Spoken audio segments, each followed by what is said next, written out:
Welcome to Beyond the Thesis with Papa PhD, the podcast that delves into the diverse and impactful roles scientists can play beyond the lab.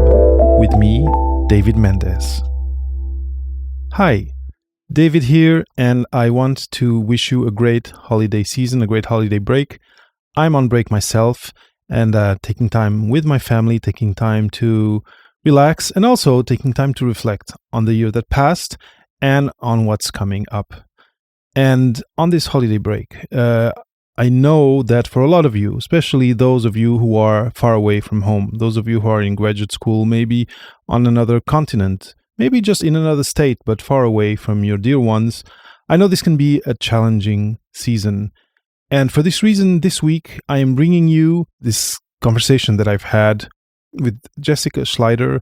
It was a great episode, and I think it is a great episode for this season because Jessica talks, during our conversation, she talks about these very simple, very short, and very practical ways, and she calls it interventions, to help you deal with mental unrest, these small difficulties, or sometimes not that small, that we can deal with throughout the year, especially in graduate school.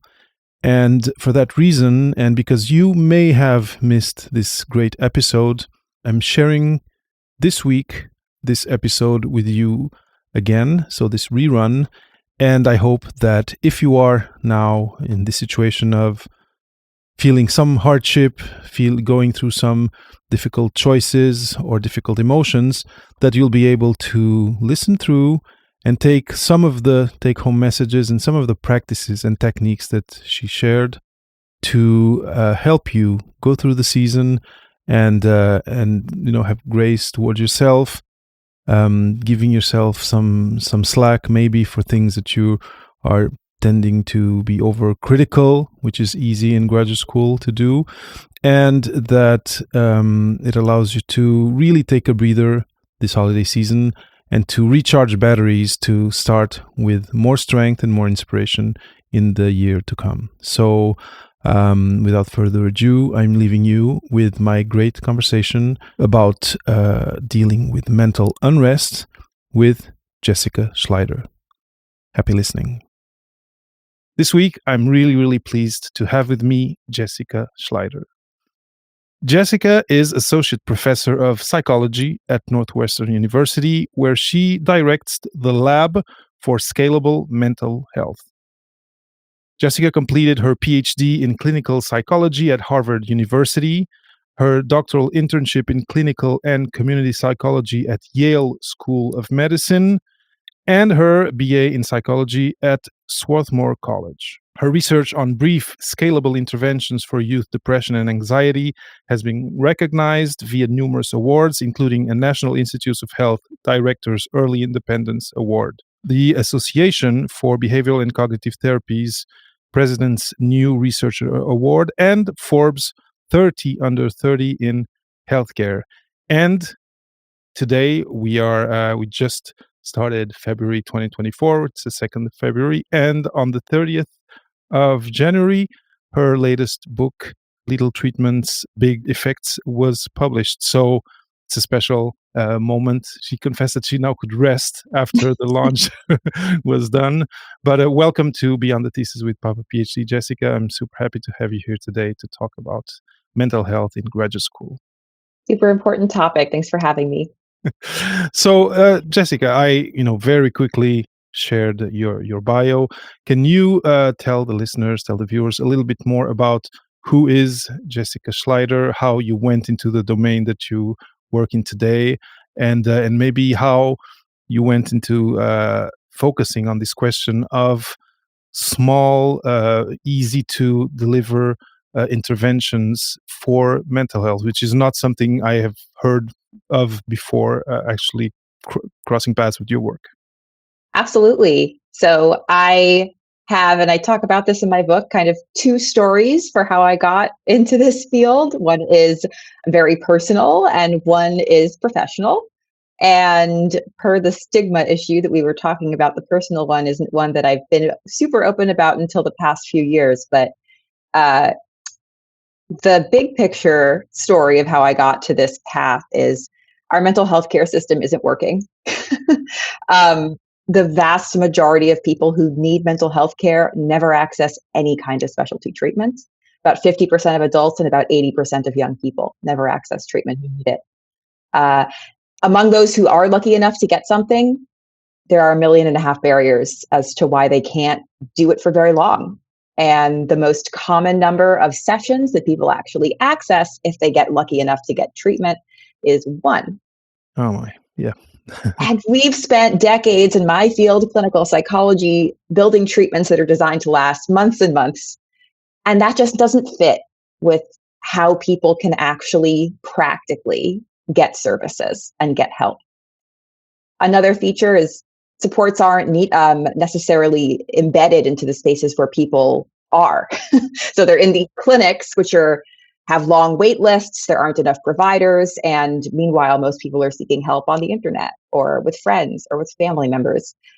So there was a clear need as I was learning about psychology as an undergrad for different kinds of ways of getting support to people when they needed it and in formats that made sense for their lives and what they could actually access.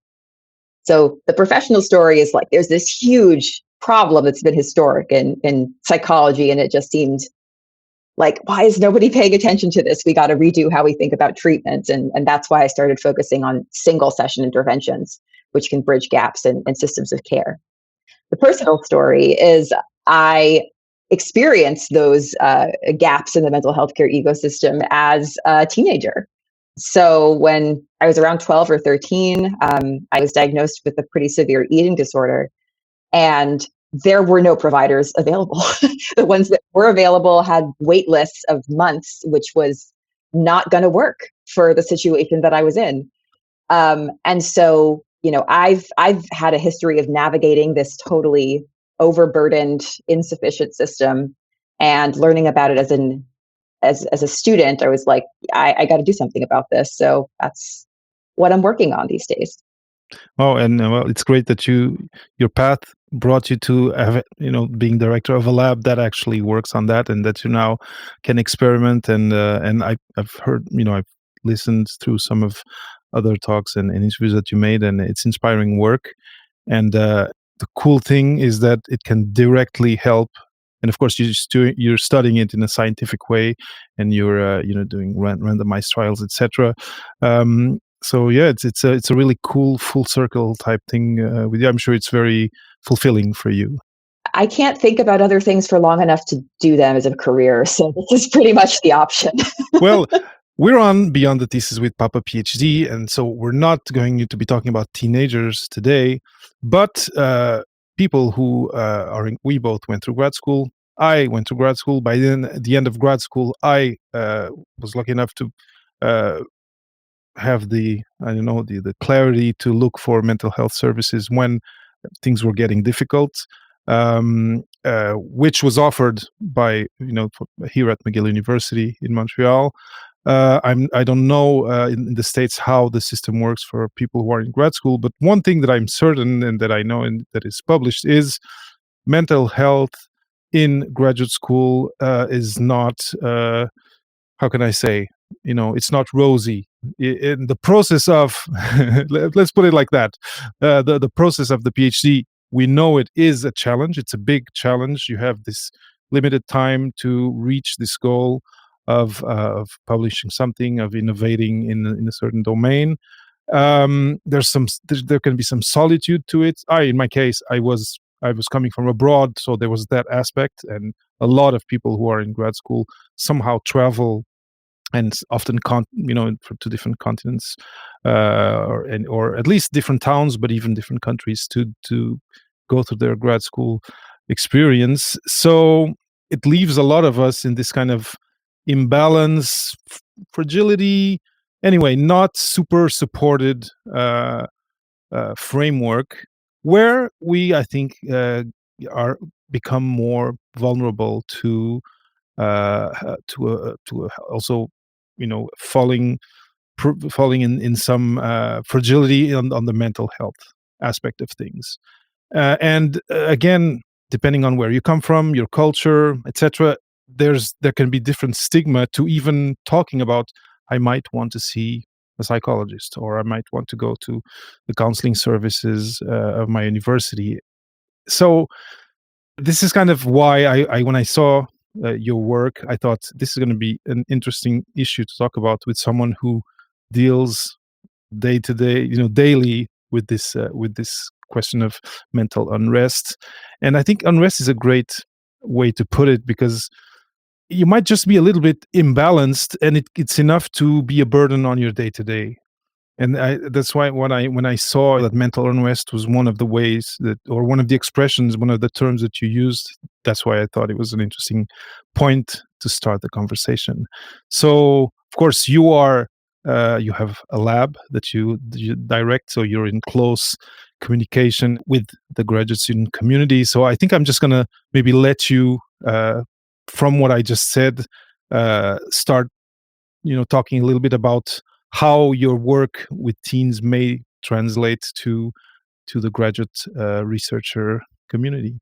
Absolutely. So I think there are lots of parallels in the types of risks and structural difficulties that folks are up against as as an adult graduate student versus as a teenager. Those are totally different life stages, but they are periods of transition.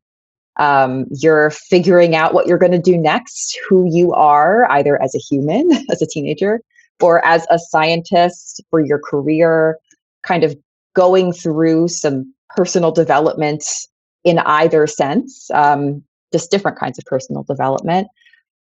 There's a lot of figuring out new ways of relating to people, new systems, right? A lot is uncertain about both your present and the future.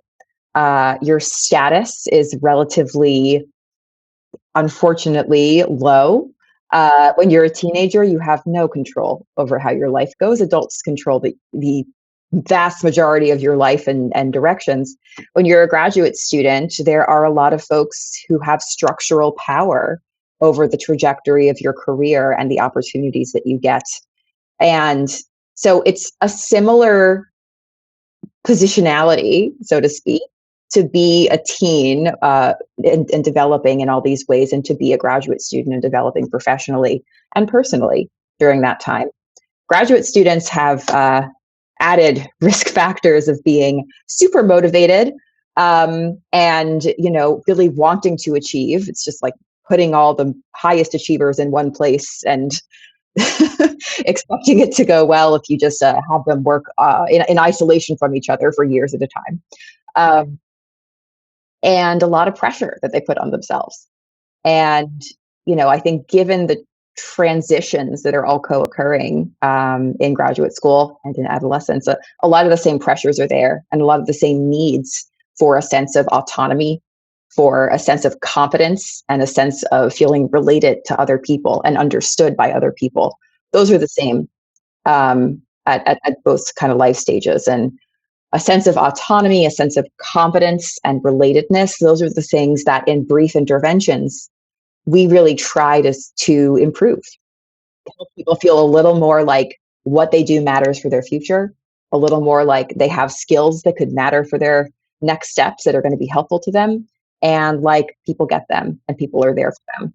Yeah, it's really interesting, and I liked how you put it, that there's a similarity to the process people are going through, and there is an aspect of trying to find out who you are when you're a teenager, and in another way, the same kind of goal is there through grad school, but it's not so much finding out who you are, but becoming who you have set yourself up to be, which is an academic or a professional, a specialist, or different ways to put it. And you aren't you're not there until you get there, until you defend your thesis and you're done. And it can feel that throughout the process, until you do your thesis defense, that it might not materialize, and that's unsettling.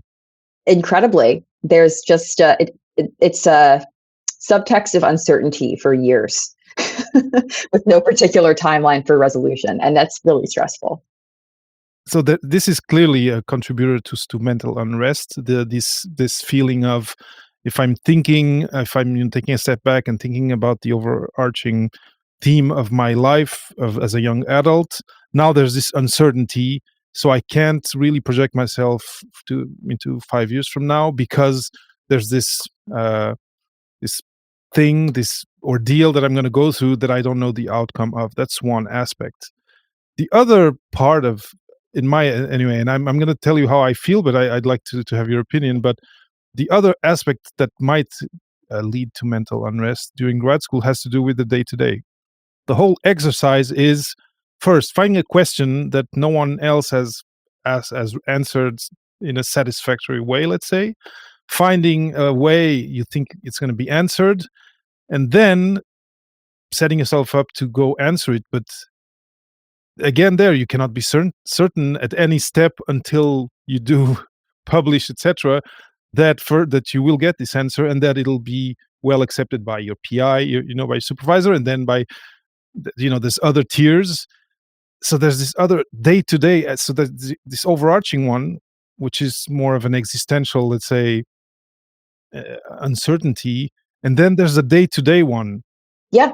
So you don't deal with with both of them the same way, I imagine, if you are trying to manage this uncertainty, which is bound to be there because of the design of what a PhD is. Yeah, absolutely. And the day-to-day problems are the nuts and bolts of, okay, how do I do this massive task in front of me that seems enormous, and there's no roadmap for me to follow. And at the same time, also speaking to the day-to-day, a lot of graduate students are living on stipends that are really difficult to live on. And the practical sense of surviving and getting through life as a graduate student with all these pressures and all these incredibly challenging tasks ahead is tough. And in terms of strategies to deal with all of this, you're right. There's no silver bullet, first of all, that's going to just magically fix everything, because it's too big for that and it's too multifaceted for that. But I think one element of a brief intervention approach that can be grounding is the focus on the present moment and what you can do right now to reclaim some of your autonomy and control in a situation, and take just one step, even if it's a small step, towards a goal that matters to you. And this isn't revolutionary. This has been talked about a lot, goal setting, but in practice, it's very hard to do when you're facing massive, complicated, years-long problems, to identify the best next step for yourself. And taking a moment to go through a self-guided activity or to seek out help so somebody can help you break it down, what the next best step is for yourself, that can be powerful even in the face of big existential questions, as well as in the face of more practical questions. And that's one of the pieces that we find is most effective about these brief interventions that we've been developing, is helping people regain a sense that there is something they can do, even if it's not everything at once. So this is very interesting to me, and the cool thing about this is, one of the things that graduate students tell me usually is, I have no time for anything else but my project. It's a common theme. I'm super happy when I see grad students coming with, I don't know, a hobby from undergrad that they keep during grad school, and often they have a better journey through grad school if they have a community and something, that a moment where they reset during the week and then they resume. But it's not a given for everyone.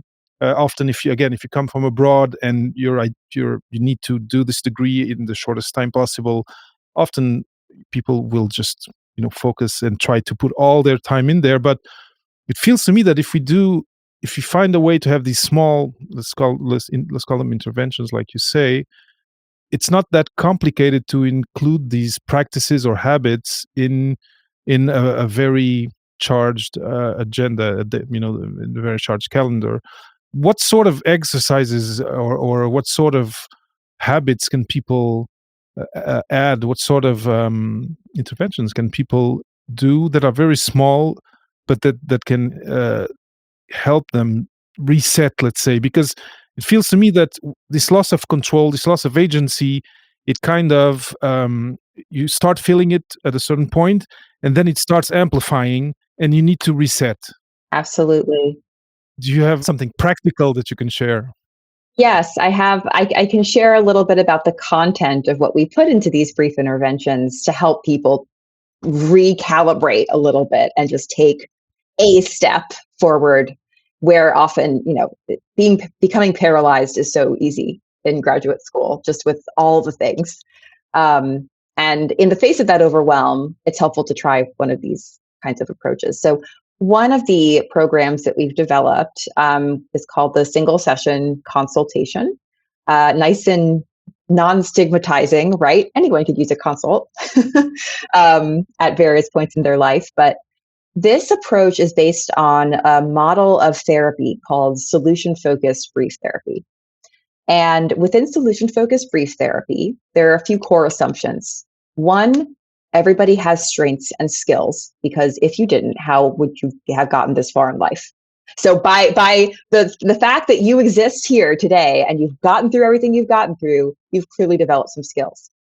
The second assumption is that you can identify what's worked for you in the past and help yourself do more of it to get to a goal that matters for you. And everyone has that capability. So with those two things, you have to have skills because you are a human and you've gotten through life this much. And you inherently have the capability to use those skills to meet goals you have. Those starting points are often quite different from what people feel, which feels often like, I don't know how to do anything, everything's terrible, and nothing I do is going to help. Allowing yourself to, suspend your disbelief and entertain these possibilities that maybe I do have skills and maybe I can do anything, that's on its own can be a reset.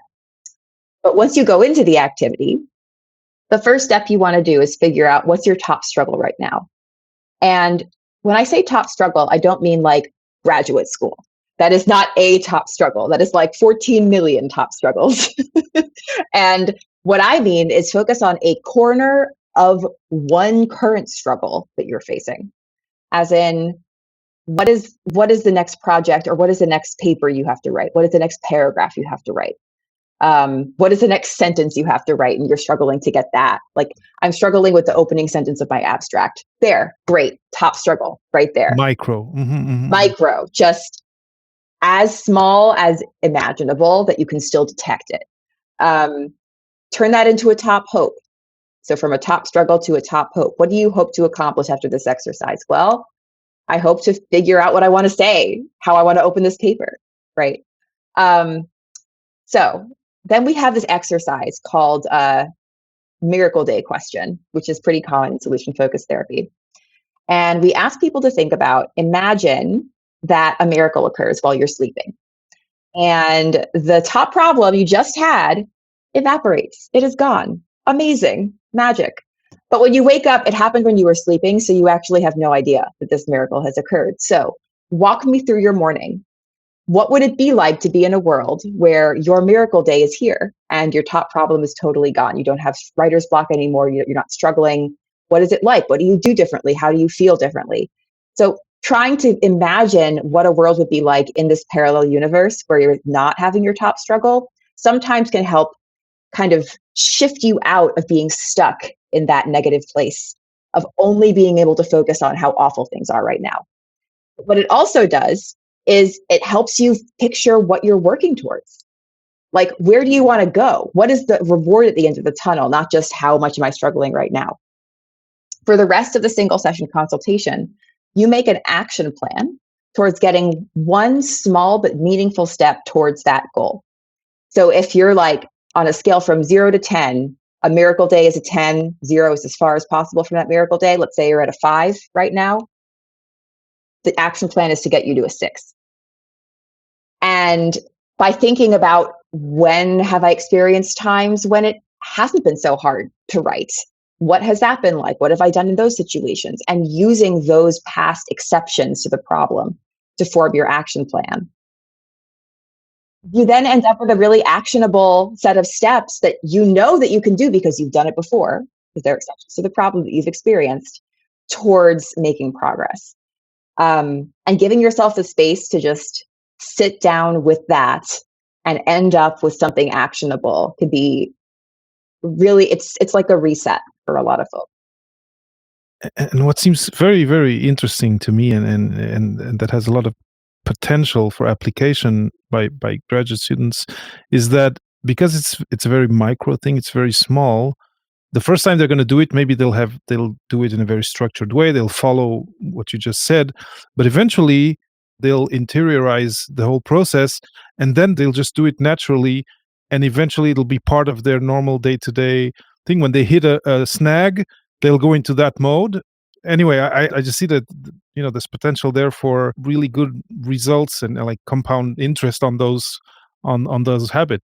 Exactly. And what I think is nice about this intervention is that it allows you to do something even in the face of systemic problems that you yourself cannot solve. Because at least when I was a graduate student, and many graduate students understandably are up against systemic problems that aren't solvable through individual small steps, right?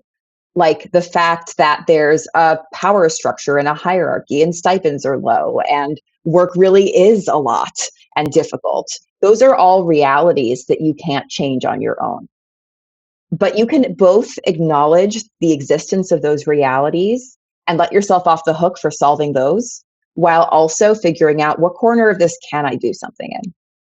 And holding both of those truths at the same time is also kind of a micro intervention or a brief intervention that allows people to move forward in the face of these systemic forces. Because a lot of people feel stuck, understandably, by those. And validating that they can exist and also you can make changes is sometimes quite helpful. Yeah, and the agency that you gain by learning that you can build this wall, by laying very small bricks one by one. Eventually, it changes your emotional state when you see something new and unknown coming. You know that you have a tool now to scale that new mountain that before you were just in the fear and in the anxiety. Another piece about the single session consultation, this is a therapeutic program that I built to be deliverable by anybody. So whether or not you have a license to practice, psychology or social work or counseling, this is a program that anybody can learn how to do on their own and with others.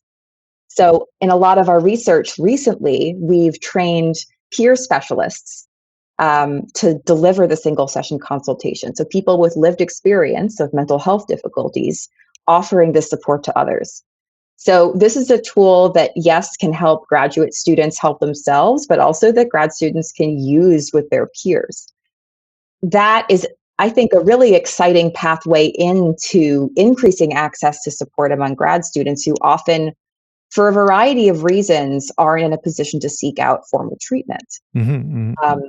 Not that this is a replacement, but if we're talking it's this or nothing, and this is an evidence-based intervention, then I think it's something that we should seriously consider. Mm-hmm. And again, of course, there's, like you were saying, there's different levels of need when you are in a position to go look for mental health services. But the whole going into graduate school, maybe moving places when you do, there's so many, like you were saying, there's so many variables that can be getting you in this position of feeling loss of control, this uncertainty, this anxiety, and that doesn't require, let's say, therapy per se, but you just need to get your agency back and get these tools to step by step move through that maze. It makes total sense that if someone has some training with the tool that they can, or some practice with the tool that they can then deliver it to someone else. There's again high potential there for helping the people in the community. And I think, too, this kind of approach can be used to break down the steps involved in seeking formal treatment for people who actually need that, right? Who really do want something more high level with more consistency. So, using the single session consultation to make an action plan to make that phone call or to book an intake appointment, that's another option here. And seeking help is hard. Asking for help, admitting that you want and need help is really difficult. And that on its own can be paralyzing. So there's a lot of applications for this way of approaching problems that it can either, connect you with other supports as like an interim step or serve as a support in itself. But in either case, I think it's a useful tool to have in your toolkit to be able to draw from.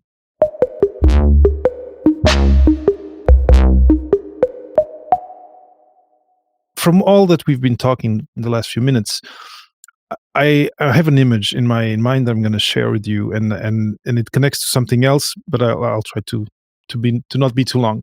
It feels to me that in another way, what you've just been describing is you get into this experience, which is graduate school, and somehow you start feeling small.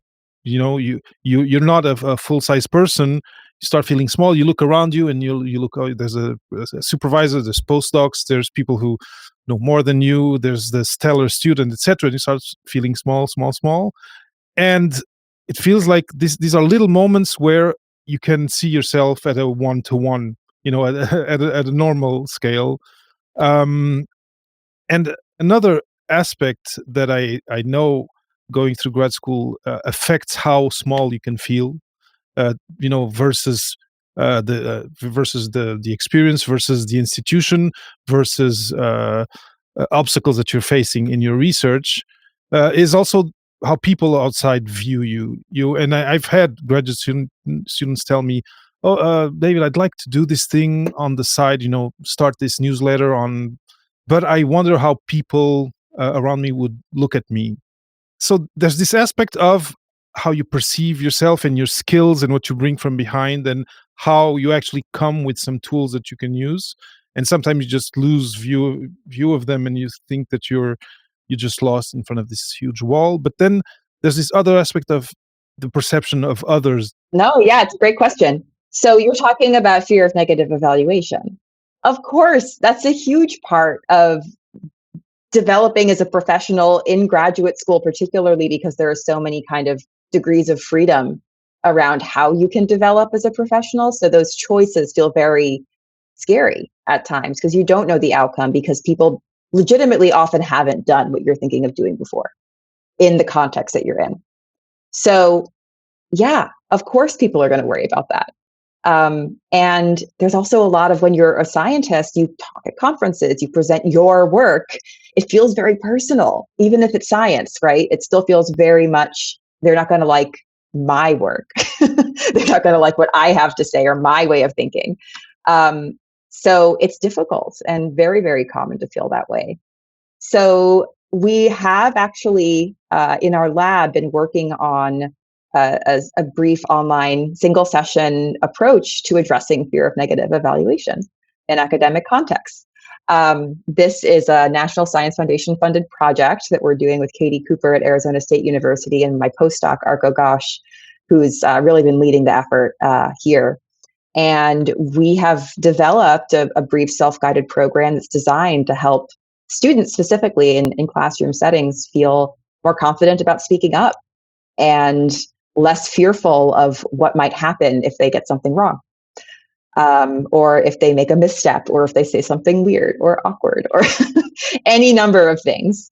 And what seems to work best, and this is consistent with a huge body of literature about how to treat social anxiety too, is something called exposure, which is basically facing your fears, but in a more nuanced way. You can engage in imaginal exposures. So allow yourself to imagine that you are doing something scary, that you're putting yourself out there in some way, that you're giving your first big talk at a conference, right? and you have no idea what people are going to think, and you don't know if somebody's going to judge you negatively or things like that. Think about what you would be experiencing, what thoughts would go through your mind, what your body would feel like in that moment, and allow yourself to sit with it and allow yourself to observe yourself experiencing the worry and the fear. And what that allows you to do is it allows you to experience those sensations and learn slowly that you can actually handle it. Like, you can get through this. Yes, it's going to be unpleasant. Your heart might start racing. Your palms are going to be sweaty. You might have negative thoughts, but then it will end. And if you go through this exercise and allow yourself to think, what's the worst case scenario? Well, somebody will have a negative thought about me, and I'll feel bad momentarily, and then it will end. Rehearsing that and allowing yourself to really sit with how it might feel in that moment and what you're worried about, and exposing yourself to that and allowing yourself to practice seeing yourself getting through it. That's the best way. It's not easy. It's unpleasant. But it's never going to be pleasant. The actual situation isn't going to be pleasant. That doesn't mean you can't do it. And it doesn't mean it's not worth it. Another piece of this puzzle is thinking about your values. What do you care about? What do you think is important? Do you feel like it's important to be truthful and share your ideas as a scientist? Do you feel like what you're studying is underrepresented in your field and you really want to get it out there? Do you feel that bravery is an important value that you care about and you want to model? Do you want younger graduate students or earlier on graduate students to know that it's okay to do things that are scary? Whatever value you hold, that can be something you consider, is that worth the discomfort, right? So stop trying to push away the discomfort and embrace it and try to figure out, is it worth it and can I handle it? It sounds very powerful. And now just a technical question. Would this be something, again, that you would do on your own? You have this framework that you learn how to do and you do it on your own? You do it with peers? How does this materialize exactly? So the program that we've developed is actually designed for people to do it on their own, like on their phone or on a computer or wherever they want to. Exposure therapy, though, for folks who have anxiety disorders or really struggle and aren't going to be or don't feel capable of sort of doing this kind of exposure on their own, absolutely going to a therapist that's trained in cognitive behavioral therapy, exposure therapy, huge. Can't recommend it enough if you have access. But there are multiple ways to engage in these kinds of behaviors, and recognizing that you can do more than you think you can, and allowing yourself to surprise yourself in what you can do. Those are certainly things that folks can do independently. Now, so there's this aspect of fear of being evaluated, and evaluation again is part and parcel of the whole process. You have to be evaluated. That's what graduate school is. That's it. Now, one other aspect that kind of relates to this, but is slightly different, is different people have a different relationship, maybe depending on where they come from culturally, with authority. It does bring a lot of anxiety to graduate students, and I come from Portugal, so the Latin cultures are in a certain way. I feel that people in North America, even since kindergarten or since very young age, they're kind of more used to presenting and doing theater and bringing putting their ideas forwards. Of course, I'm maybe projecting some of what I lived through, but I think there's so many foreign students everywhere that I think there's often a culture clash aspect when you are abroad for grad school. And this question of authority is a big piece that I've seen affect a lot of people. I don't know if this elicits an idea of something for us to discuss like at this kind of end part of the interview? Absolutely. So that's actually, I think, a good opportunity to acknowledge that we can't put all of this on graduate students, right? Like PIs, mentors have to create a space where their students can come to them and let them know that they're not ready to present results yet. Like that's not something that graduate students should feel responsible for creating that environment. That's something that mentors should be creating. That said, that's not always the case. Some PIs or advisors aren't explicit about how they expect communication to go with their students, which I think does a disservice to students who are less forthcoming, right? Because if you don't give people a roadmap, how are they going to know what's right and wrong, or what you would prefer? And it just creates unnecessary worry, I think, across the board.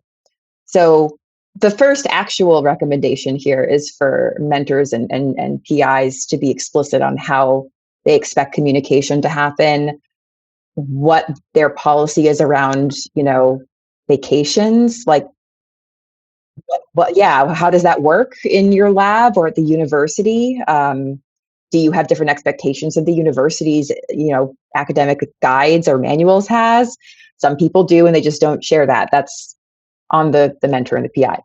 What graduate students can do, even in circumstances where the mentor or PI hasn't done what I think is their job and set that precedent.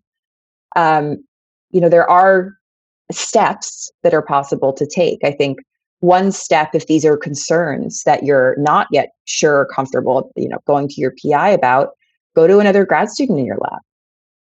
That may be a first step. It's not necessarily going to do the whole thing and fix the problem for you, but getting someone else's perspective on what's worked for them, how they've navigated this with the PI or mentor or advisor, that can at least break some walls down around considering what to do next, and probably more importantly, help people feel less alone with these worries, because it can be extremely isolating not to know the scripts. Mm-hmm.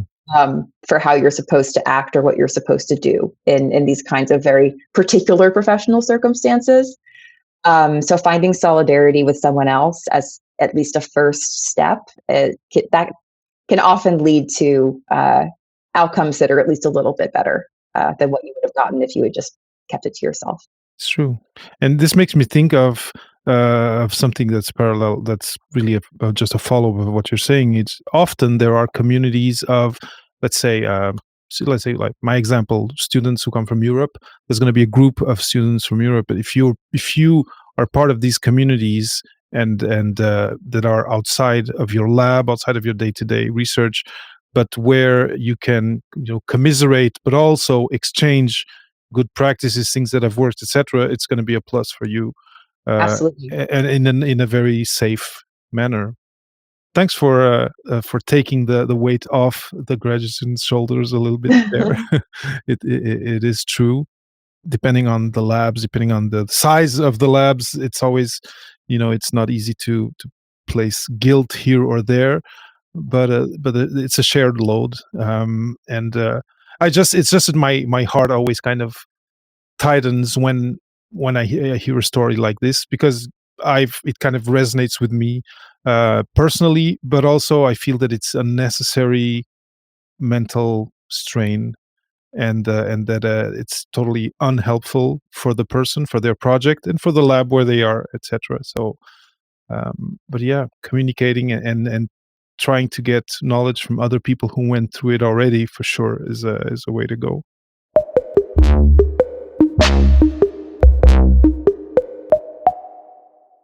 Jessica, we're really getting to the end of the interview. If people want to know a little bit more about what you shared specifically, if they get the book, will they find more detail in it? Yeah. So the single session consultation, the exercise that I talk through, there's a self-guided version in the book.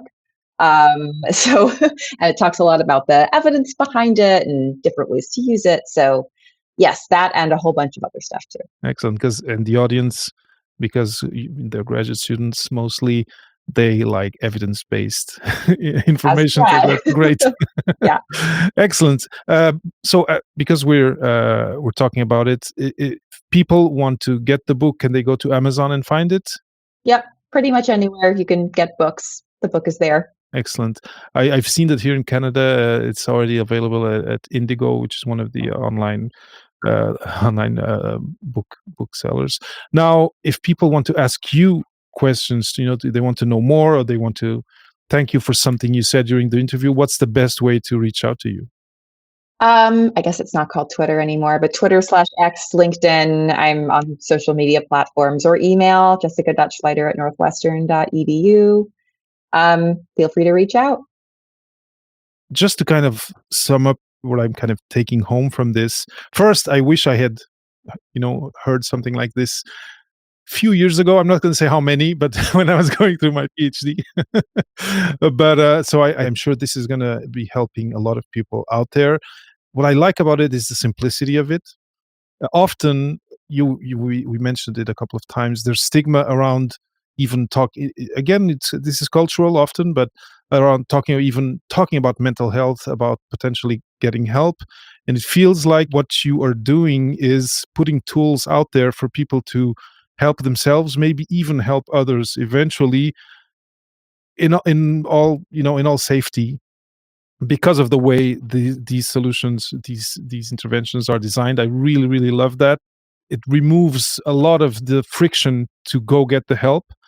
And also for graduate students, I know time is one of their big pain points in terms of their of what they of the resources they find they have very little of, and that's very precious for different reasons, be it the time constraints of doing the research, but also you mentioned about the funding or lack of it, etc., needing to have a job on the side, anyway. So time is of the essence for them, and it feels like these are very micro interventions that you can learn to do them yourself, and then you can it can be part of your, can be in your quiver of tools that you have every day that you can use for you, but also for your peers. And I really, really, really love that, and it makes me really happy that we were able to meet today and have this conversation. So thank you for being on Beyond the Thesis. My pleasure. Thanks for having me. If you enjoyed my conversation with Jessica Schleider, don't hesitate to share this episode with a friend, with a colleague who might be in the situation of maybe needing to use some of the tools that she shared during this conversation. Tell them they just need to look for Papa PhD Mental Unrest on whichever platform they use, and they will find the episode. If you want to join the Papa PhD community, just go to skool.com/Papa PhD, skool.com/Papa PhD. See you there.